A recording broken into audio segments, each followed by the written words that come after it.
सबसे पहले हमें ये समझना होगा कॉमन कफ कोल्ड में और एलर्जिक राइनाइटिस में अंतर क्या होता है।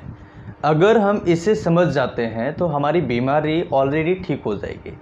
कैसे इसे समझना है, कॉमन कफ कोल्ड क्या है, एलर्जिक राइनाइटिस क्या है, और अगर आपको एलर्जी है किसी भी चीज़ से, जो आगे हम इस वीडियो में डिस्कस करेंगे, और उसका अगर परमानेंटली ठीक करना है, आपको अच्छा ट्रीटमेंट लेना है, आपको बार बार आपको परेशान नहीं होना है, तो इस वीडियो को पूरा ज़रूर देखें, तसल्ली से देखें और ध्यान से समझें कि इस वीडियो में काफ़ी सारी ऐसी चीज़ें मैं आप सभी के साथ में शेयर करूंगा जो अभी तक आपने किसी को नहीं बताई होगी, या फिर आपने जितने भी वीडियोस देखे हैं वो सारी देखने के बाद भी आपकी समस्या ठीक नहीं होगी। अगर आप इस वीडियो को थोड़ा सा समझ लें तो आपकी समस्या निश्चित ही ठीक होगी। पेशेंस रखें और पूरा वीडियो ज़रूर देखें, क्योंकि कई बार क्या होता है, हम आधी अधूरी वीडियो देखने के बाद में फिर हम सवाल पूछने लगते हैं, कमेंट्स करते हैं।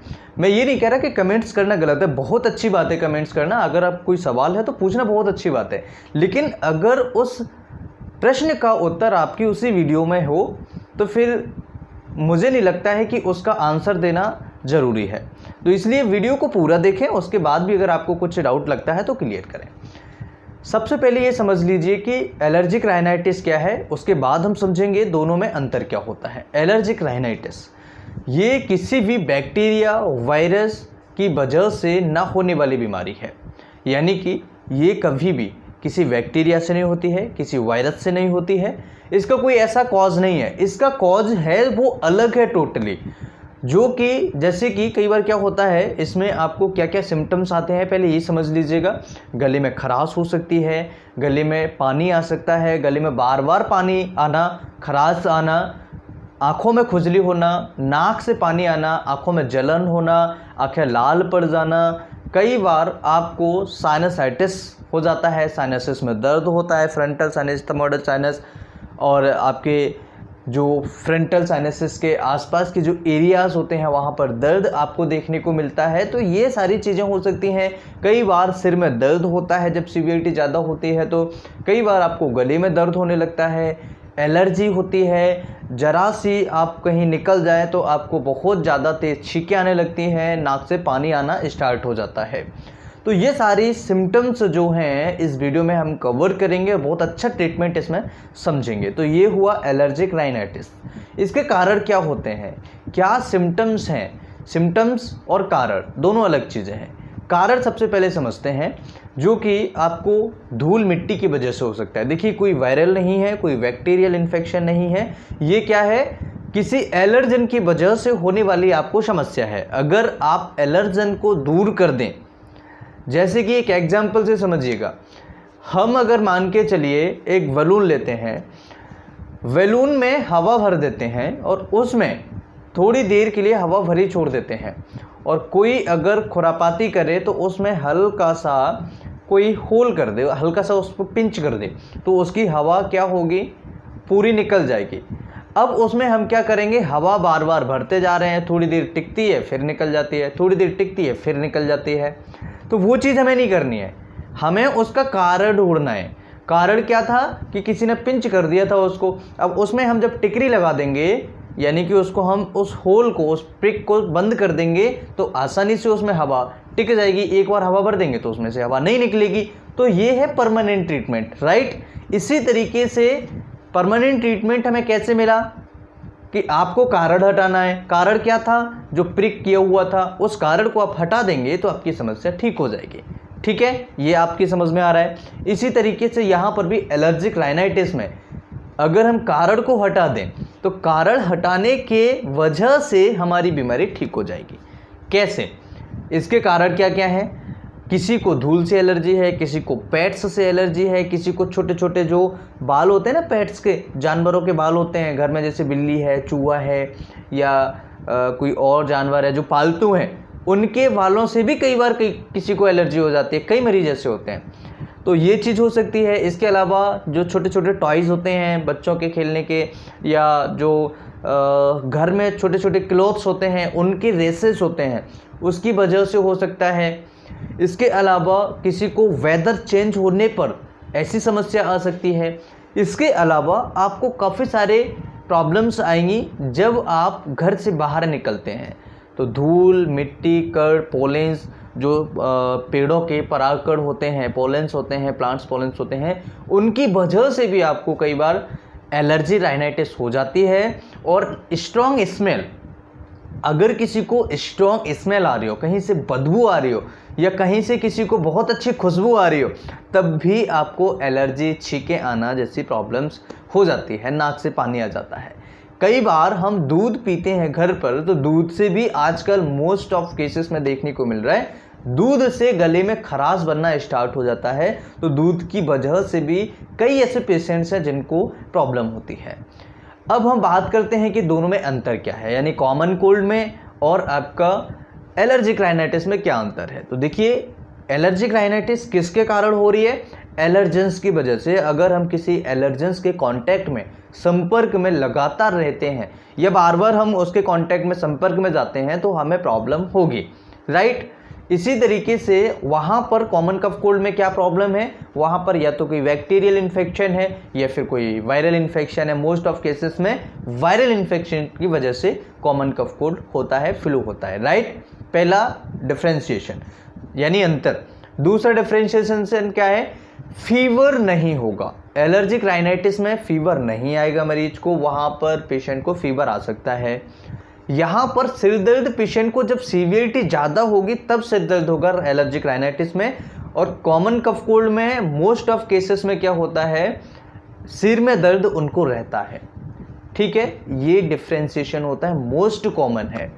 तो ये डिफरेंस हमें देखने को मिलेगा। दूसरा, एलर्जिक राइनाइटिस में बॉडी एक नहीं होगा, यानी कि शरीर में दर्द बहुत कम देखने को मिलेगा। लेकिन कॉमन कफ कोल्ड में शरीर में दर्द आपको टूटन, थकान जैसी समस्या देखने को मिलेगी। ये कॉमन कफ कोल्ड और एलर्जिक राइनाइटिस के अंदर छोटे छोटे डिफरेंसेस हैं, जिन्हें हम समझ करके आसानी से डिफ्रेंशिएट कर सकते हैं कि हमें कौन सी दवाई लेनी चाहिए। अब ट्रीटमेंट की बात करते हैं कि ट्रीटमेंट हमें क्या लेना चाहिए और क्या बेस्ट ट्रीटमेंट आपके लिए हो सकता है। मैं यहाँ पर जो पेशेंट्स को प्रिस्क्राइब करते हैं हम लोग, बहुत ही कमाल के रिजल्ट्स उस मेडिसिन के मिले हैं। सबसे पहली है एलर एड, इसके बाद हम समझेंगे एक मदर टिंचर का कॉम्बिनेशन, और उसके बाद में एक पर्टिकुलर मेडिसिन बताऊंगा जो आपकी एलर्जी को पूरी तरीके से ख़त्म करने में हेल्प करेगी, एलर्जी हमेशा के लिए ठीक हो जाएगी। सबसे पहला ये एलर एड, देखिए ये कोई प्रमोशन वीडियो नहीं है, ये रिजल्ट के बेसिस पर मैं आप सभी को बता रहा हूँ, कोई भी प्रमोशन वीडियो नहीं है। जहाँ आप इसे ले सकते हैं, जहाँ से वहाँ से लीजिएगा, कोई दिक्कत नहीं है, कोई प्रमोशनल वीडियोस नहीं है और मैं किसी को प्रमोट भी नहीं कर रहा हूँ, ठीक है। ये केवल जो हमें रिजल्ट्स मिलते हैं पेशेंट को जब हम देते हैं, तो उसके रिजल्ट्स के बेसिस पर मैं आप सभी के साथ में शेयर कर रहा हूँ, क्योंकि आप मेरी फैमिली हैं। मेरी फैमिली के मेम्बर्स को अगर कोई समस्या होगी तो मैं बर्दाश्त नहीं करूँगा। आप मेरी सबसे बड़ी फैमिली है, मेरी जैसे घर की फैमिली वैसे आप, तो आपको परेशानी होगी तो मुझे भी दिक्कत होगी ना, इसलिए मैं आप सभी को ये शेयर कर रहा हूँ। एलर एड मोस्ट केसेस में, मोस्ट ऑफ द केसेस इससे ठीक हो चुके हैं। एलर एड यानी कि इसकी 2 टैबलेट्स, सुबह 2 टैबलेट्स, दोपहर 2 टैबलेट्स, शाम को आप नॉर्मली चूस सकते हैं। जैसे हम च्यूइंग करते हैं ना, च्यूइंग नहीं करना है, चूसते हैं जो टैबलेट को, ठीक है ना, तो चूसना है आपको 2 टैबलेट सुबह, 2 टैबलेट दोपहर, 2 टैबलेट शाम को, राइट। अगर किसी को ज़्यादा दिक्कत है तो वो 1 टैबलेट भी ले सकता है, कोई बड़ी बात नहीं है। ये डोज जो मैं आपको बता रहा हूँ 20 साल से ऊपर के लिए है, और 20 साल से जो नीचे हैं, 10 से 20 की उम्र के हैं, उनके लिए केवल 1 टैबलेट सुबह, 1 टैबलेट शाम को है, ठीक है। 10 से नीचे हैं उनको थोड़ा सा एक बार डॉक्टर से कंसल्ट करने के बाद ही मेडिसिन लेना चाहिए। तो एलर एड ये आपको करीबन लेनी है 1-2 महीने तक, ठीक है। 2 टैबलेट सुबह, 2 टैबलेट दोपहर, 2 टैबलेट शाम को, ठीक है। ये आपको लेनी है, बहुत अच्छे रिजल्ट्स मिलेंगे। नाक से पानी आना, छींके आना, गले में थोड़ा बहुत दर्द होना, सॉर थ्रोट की समस्या होना, या आपको आँखों में पानी आना, आँखों में जलन होना, आँखें लाल हो जाना, रेडनेस हो जाना, ये, ठीक है। और आपने देखा होगा एलर्जिक राइनाइटिस अगर हम इसे ट्रीट नहीं करेंगे तो ये नेज़ल पॉलिप और साइनसाइटिस में भी थोड़ा सा प्रॉब्लम क्रिएट करता है। इसकी वजह से साइनसाइटिस या नेज़ल पॉलिप भी हमें हो सकता है, इसलिए एलर्जिक राइनाइटिस को ट्रीट करना बहुत ज़्यादा ज़रूरी होता है। तो एलर एड हमने समझा, इसके बाद हम समझते हैं ये है बैक्सन कंपनी का। वैक्सन कंपनी जो है ये उसका ब्रांड है। इसके अलावा आपको 2 मेडिसिन और लेना है। लेमिना, इसका मदर टिंचर फॉर्म लेना है। दूसरा आपको लेना है पोथोज फोर्टिडस, इसका भी मदर टिंचर फॉर्म लेना है। दोनों मेडिसिन को आप आधे आधे क्वांटिटी में एक 40 या 50 ml के बॉटल में मिक्स कर लीजिएगा। इसके अंदर आपको कुछ भी नहीं मिक्स करना है, केवल 2 मेडिसिन ही लेना है, इस बात को याद रखें। बोतल बिल्कुल साफ होनी चाहिए, क्लियर होनी चाहिए। स्टील की बोतल आप अवॉइड करें। प्लास्टिक का बोतल या कांच की बोतल अगर आप लें तो ज़्यादा बेटर होगा। अगर कांच की मिल जाती है तो सबसे बेस्ट है, ठीक है। ये चीज़ आपको करनी है। इसमें आपको करना क्या है, 20 बूंदें, 20 से 30 बूंदें आधे कप पानी में, नॉर्मल पानी हो, ठंडा भी नहीं होना चाहिए, गर्म भी नहीं होना चाहिए ज़्यादा, नॉर्मल पानी में 20 से 30 ड्रॉप्स सुबह, दोपहर एंड शाम को। जो लोग दोपहर नहीं ले सकते हैं वो सुबह एंड शाम को लें, कोई दिक्कत नहीं है। बहुत अच्छे रिजल्ट्स आपको मिलेंगे और पेशेंट बहुत जल्दी ठीक भी होगा। बहुत अच्छे और कमाल के रिजल्ट्स इस मेडिसिन के आपको मिलेंगे। इसके साथ में आप एक मेडिसिन और है जिसे आप वीकली लेंगे, हिस्टामिनम। हिस्टामिनम एक ऐसा मेडिसिन है जो बहुत ही कमाल के रिजल्ट्स हैं और आपकी एलर्जी, किसी भी प्रकार की एलर्जी, बहुत अच्छे रिजल्ट्स आपको मिलेंगे। बहुत जल्दी आप इसे ठीक कर सकते हैं। तो हिस्टामिनम आपको लेनी है 200 पोटेंशी में वीकली एक बार, यानी कि जैसे डायरेक्ट हमने आज टंग पर लिया, उसके 7 दिन बाद फिर से हम लेंगे, 7 दिन बाद हम फिर से लेंगे, 7 दिन बाद हम फिर से लेंगे। 200 पोटेंशी में लेनी है और ये मेडिसिन आपको कम से कम 2 से 3 महीने तक चलानी है। सारी दवाइयाँ आप देखेंगे एलर्जी और आपकी जो एलर्जिक राइनाइटिस की समस्या है बहुत जल्दी ठीक हो जाएगी। इसके अलावा अगर आप प्रिवेंशन करते हैं तो प्रिवेंशन में देखिए, जो कारण है उसको हटा दीजिएगा। एलर्जेंस हैं, उस एलर्जन से दूर रहिए, बचने की कोशिश कीजिए।